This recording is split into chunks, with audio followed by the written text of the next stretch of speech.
The third section, boldly, starts at quite a different tempo, 126. We'll get to that. The immediate concern, of course, that we have is double and triple tonguing. So let me speak about that a little bit here. The first thing we want to do is sound good doing it.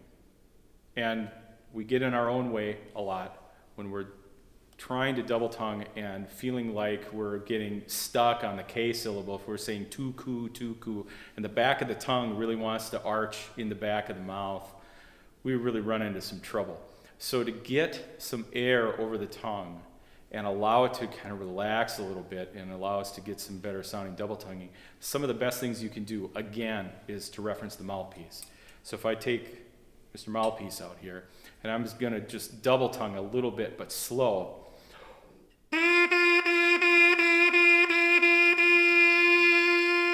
Say tu, like that. Then I'm gonna try that on the trumpet, and all I'm really worried about is the sound I'm making.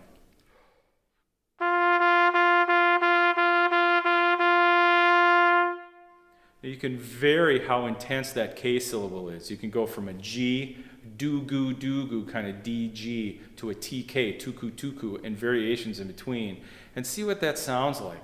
A lot of times as you soften the tongue and get down to a do-goo instead, the tongue will move faster and it'll be a lot more cohesive with the air, and you really don't lose a lot of clarity. One of the best things to do, of course, with working on the multiple tonguing is to get in front of a teacher. You know, either your band director or a trusted private teacher, somebody you know will listen to you and say, okay, this is what you sound like. We have a real hard time hearing ourselves with multiple tonguing. We tend to get worried that all the mouth noises that we're making, the lip smacky kind of things that we hear in our own ears, is coming out the bell. And so we play with a certain amount of trepidation because of that. But that's not the case. All that noise that you're making in the mouth does not come out the trumpet, but we hear it.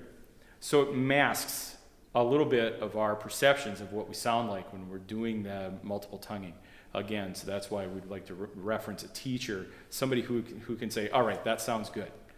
So when we're starting this, maybe you take it pretty easy on the tempo at first, just to get the feel of doing double tonguing, and then in the third measure of this, all of a sudden we have to triple tongue. So we probably want to start out slow and just at a mezzo forte like this.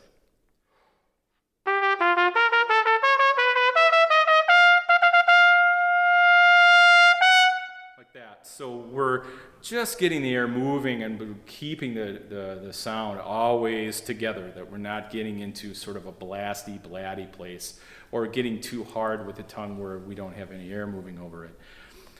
As we get into the differences in rhythm that we have kind of peppered throughout here, we want to make sure that we have a feel for what that should sound like in and of itself. So as we get into the 1, 2, 3, 4, 5th measure of boldly here, we have triplets. So if I'm going to grab a tempo, and maybe I'm not going to talk about 126, maybe I'll go down to 100. Triplet, triplet, triplet, triplet, bum, bum, bum, bum, bum, bum, bum, bum, bum, bum, bum.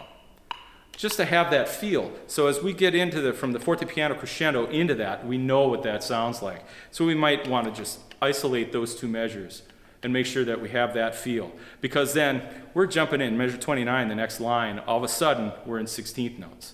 So here, we have to do that. So to shift gears like that, we have to know what that sounds like. So practicing these in isolation can get that in our ears, and we can understand what that's supposed to sound like.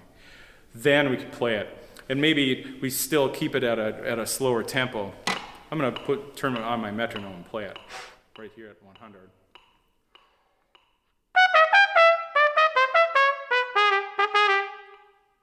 So that way I'm staying true to a tempo and also true to the feel of the triplets versus the 16ths.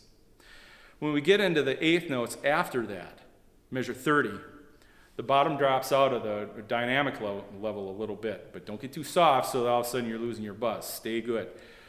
As we're playing through this then, let the line kind of move with the dynamics so that you bring it up when you need it to the top of the staff and that kind of thing. So you're not necessarily going to be mezzo piano every note. But as you grow into the end of this line before the 7/8, you're going to need a little more gas in the tank and a little more output just to make sure that that A will speak nicely. So go ahead and do that. You have license to bring it a little stronger when you need to. Obviously, the best thing is to practice this in such a way that you're really learning how to play high and soft and play a beautiful sound at the same time. Again, reference the mouthpiece. The 8th note stays constant into the 7/8 and the 5/8, but our emphasis goes in different places. All of a sudden, we're going to feel like we have the emphasis on the wrong syllable. So as we start this section in the second to last line into the last line, again, we might want to do something in terms of referencing an 8th note rather than the quarter, so that we don't have necessarily a big pulse with 3 8th notes in it at first. So I might call this the 8th note, you know, at 112. Just bo-dum-dum-dee, ba-dum-bum, ba-dum-dum-bum, be-dum-bum, rest, rest, bum, ba-be-dum, bum, bum, bum, bum, bum, bum, bum, ba-bum, bum, bum. And then, of course, we can go from this and crank it up a little bit and just call it the 8th note. That way, then we can feel a lot more comfortable about that quarter rest and keeping then the triplet groupings proper in space and time, because it's really easy to look at these triplets and all of a sudden count them in a quarter note pulse, and now we're playing a quarter note triplet. We're not playing 8th note stays constant anymore in the 7/8 and 5/8. So as you get faster and faster with this, you'll feel how that then has sort of a conducted pause. You know, in 34 there, we'd have the quarter rest, and we'd go 1, bum, ba, ba, da, dee, da, da, da, dee, dee, dun, da, da, dun, dun. That kind of thing. That way, we can start to feel what that feels like and keep sort of a more quarterish type of pulse throughout that section and feel like we have a handle on not speeding anything up unnecessarily.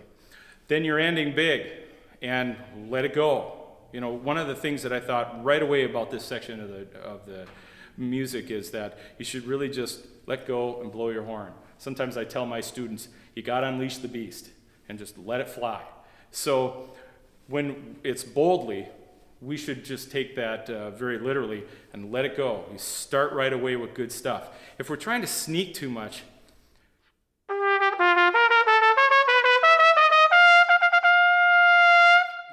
thing. There's a lot of pressing the chops together and doing sort of sneaks and stuff like that. We could actually get rid of all that and just say, here it is.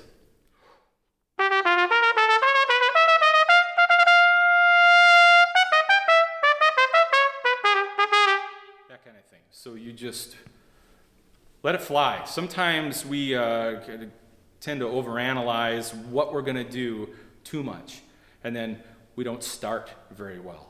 So good breath and get it going.